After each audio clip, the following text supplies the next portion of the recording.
only for class 8th and it is regarding their English 2 paper, English literature paper. ठीक है, कुछ बच्चों को पैटर्न का नहीं पता कि कैसे आना पेपर। तो first of all you will have to read this note very carefully, read the instruction carefully. Section A is compulsory, 16 marks, and choose 4 from 6 extracts. Mark division will be 3 3 3 3 and 4 for each extract।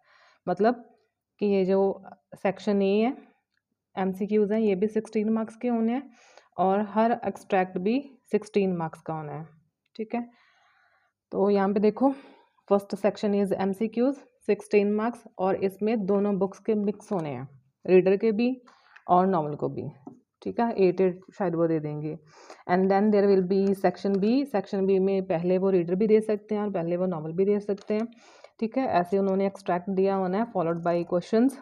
ठीक है, अगर हो गई वहाँ पे 4 question then means के हर question जो है वो 4 मार्क्स का होना है। अगर उन्होंने 5 क्वेश्चन दे दिए तो फर्स्ट 4 विल बी ऑफ 3, ठीक है, and last 1 will be of 4, मतलब टोटल एक्सट्रैक्ट 16 मार्क्स का ही होना है।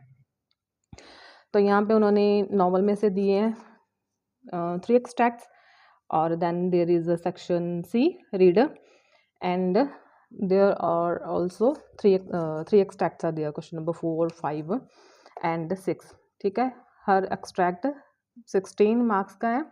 तो यहाँ पे उन्होंने नोट में ऐसा कुछ नहीं लिखा कि आपको, हाँ ये लिखा है कि टोटल 4 करनी है, ये नहीं लिखा कि 2 आपको रीडर में से करनी है या 2 आपको नॉवल में से करनी है। अगर यहाँ पे कुछ ऐसा लिखा हो तो फिर आपने 2 एटलीस्ट करने हैं हर बुक में से, रीडर में से भी नॉवल में से भी। ओके, और अगर ऐसा कुछ नहीं लिखा तो फिर आपने टोटल करने हैं 4।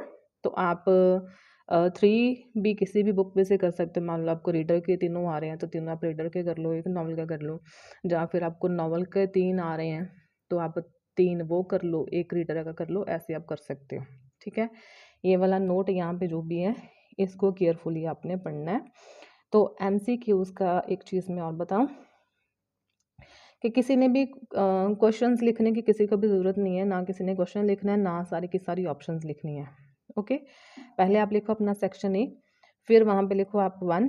ठीक है, 1 के बाद MCQs है ना, ये वाला हेडिंग लिख दो, 1 लिखो, फिर जो भी ऑप्शन है यहाँ पे B है तो आगे लिखो B और B की जो वर्डिंग है वो आप लिख दो।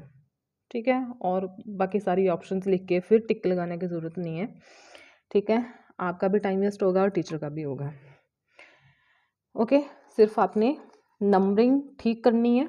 ठीक है, जहाँ पे 3 है तो 3 का लिखो, 3B और जो भी उसकी वर्डिंग है वो लिख दो।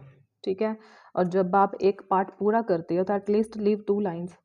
ठीक है, ताकि टीचर को भी वो क्लियरली दिखे कि हाँ एक पार्ट ख़त्म हो के दूसरा शुरू हो जाना, और पेपर की प्रेजेंटेशन भी अच्छी लगती है।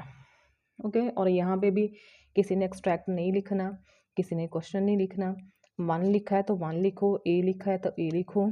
ठीक है, रोमन में लिखा है तो रोमन में लिखो, जैसे भी क्वेश्चन पेपर में नंबरिंग दी गई है बस वैसे की वैसे लिखनी है। 1 लिखिए, पहले लिखो यहाँ पे सेक्शन B लिखा है, नॉवल लिखा है, 1 लिखा है, ए लिखा है, then write the answer for the question, no need to write any question. ठीक है, हर क्वेश्चन के बाद आप एक लाइन छोड़ दो, जब कोई नया पार्ट शुरू करने जा रहे हो तो 2 लाइन्स आप लीव कर दो।